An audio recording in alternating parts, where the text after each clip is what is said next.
Mesdames et messieurs, bienvenue dans cette nouvelle saison du récap de la semaine. On débute ce récap à l'est de la RDC où l'exploitation des minerais est suspendue sur toute l'étendue de la province du Sud Kivu depuis le vendredi 19 juillet 2024. Il s'agit d'une décision du gouverneur de province Jean-Jacques Poroussi à travers un arrêté. Selon cet arrêté lu à la radio-télévision nationale congolaise RTNC, sous station de Bukavu, les sociétés et coopératives minières ont eu 72 heures pour quitter les sites d'exploitation. La même décision concerne toutes les sociétés minières des faits ou de droit œuvrant dans le secteur minier du Sud Kivu. Par ailleurs, un autre arrêté du gouverneur de province suspend jusqu'à nouvel ordre tous les contrats de partenariat public-privé signés entre le gouvernement provincial et les tierces parties. Toujours en RDC, le ministre du Commerce extérieur Julien Paluku vient de rendre public deux arrêtés ministériels. Le premier, signé le 26 juin 2024, porte les mesures de suspension temporaire d'importation des bières et boissons gazeuses en République démocratique du Congo. Le deuxième arrêté, signé le 5 juillet 2024, porte sur les mesures de suspension temporaire d'importation des ciments gris et des clinkers dans les parties sud-ouest et sud-est de la République démocratique du Congo. Les deux arrêtés stipulent chacun ce qui suit dans son article 1er, article 1, je cite, « est suspendu pour une période de 12 mois l'importation des bières et boissons gazeuses sur l'ensemble du territoire national. Est suspendu pour une période de 12 mois l'importation des ciments gris et des clinkers dans les parties sud-ouest et sud-est de la République démocratique du Congo. » Le chargé d'affaires de l'Ouganda en République démocratique du Congo, Matata Twaha, a été reçu le vendredi dernier dans la matinée par la vice-ministre des Affaires étrangères, coopératives internationales et francophonie, grâce à Yamba Kazadi.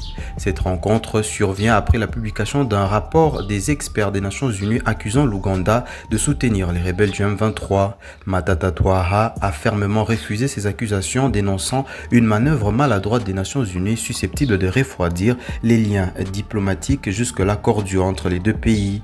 En réponse aux accusations du gouvernement de la République démocratique du Congo qui appelle à des sanctions contre le Rwanda, Matata Twaha a souligné la coopération continue entre les forces ougandaises et congolaises contre les rebelles des forces démocratiques alliées ADF affiliées à l'État islamique.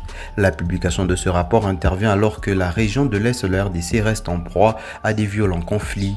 L'Ouganda persiste dans sa position de déni de toute implication dans le soutien au M23 et appelle à une communication officielle et détaillée des Nations Unies pour pouvoir répondre de manière appropriée aux accusations formulées. La situation demeure tendue alors que les efforts pour stabiliser la région se poursuivent encore. La prison de Manonon, située dans la province du Tanganyika en RDC, a connu plusieurs cas d'évasion. Les deux derniers se sont déroulés en l'espace d'un mois. D'abord une vingtaine de prisonniers et dernièrement près de 75 prisonniers se sont évadés. Selon le nouveau gouverneur de la province du Tanganyika, il s'agit d'un acte de sabotage et que les auteurs doivent être recherchés et sanctionnés.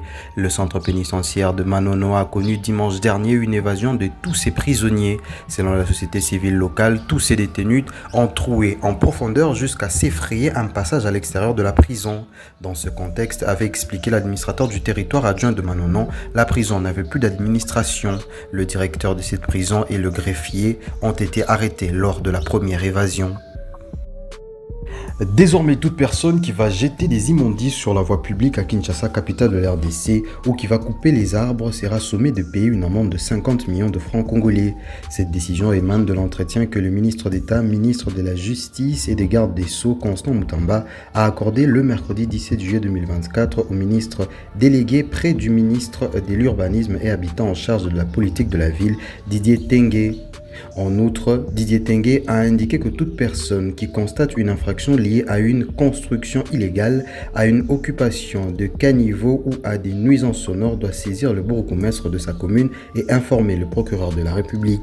Et lorsque ce n'est pas exécuté, le bourgmestre peut faire l'objet d'une convocation au parquet pour abstention coupable. Le président du Burkina Faso, le capitaine Ibrahim Traoré et son homologue malien, le colonel Assimi Goïta, ont été élevés vendredi dernier à la dignité de Grand Croix de l'Ordre du Niger. Le président du Conseil national pour la sauvegarde de la patrie, chef de l'État, grand maître des ordres nationaux, le général de brigade Abdourahmane Tiani, a signé 2 décrets élevant à la dignité de Grand Croix dans l'Ordre national du Niger à titre exceptionnel le président du Burkina Faso et du Mali. C'est à travers un communiqué rendu public ce vendredi 19 juillet 2024 que le chef de l'État a décidé d'honorer ses homologues de l'Alliance des États du Sahel. Le colonel Assimi Goïta, président de la transition, chef de l'État du Mali, et le capitaine Ibrahima Traoré, président du Burkina Faso, chef de l'État. Ces deux distinctions sont délivrées en reconnaissance de l'engagement ferme et inébranlable de ces deux personnalités en faveur de la souveraineté et de la solidarité des États regroupés au sein de l'Alliance des États du Sahel, de la sauvegarde et du rayonnement des cultures et des valeurs ainsi que de l'épanouissement dans la dignité de leurs peuples respectifs, peut-on lire ainsi sur le communiqué de la présidence nigérienne.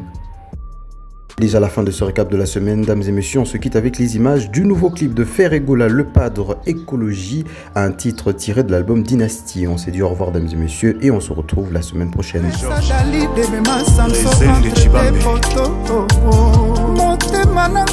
Fiston Lokomina.